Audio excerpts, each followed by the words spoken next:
sok tízezer társadalmi munkaórával hangulatos állatkertet varázsoltak maguknak.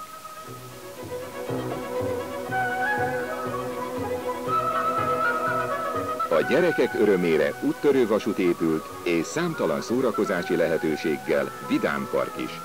Éppen néhány hete töltött itt kellemes órákat a 2,5 milliómodik látogató. A gyönyörű erdei környezetben eszünkbe jut a híressé vált mecsekkupa verseny. És ha már sportról esett szó, íme néhány villanás, a foci és a pécsiek. Nem hivatalos statisztika szerint a pécsi Dózsa az elmúlt 10 évben 351 gólt lőtt, de hogy mennyit kapott, arról ilyen ünnepi alkalommal igazán nem illik beszélni. Ezzel krónikánk végére is értünk.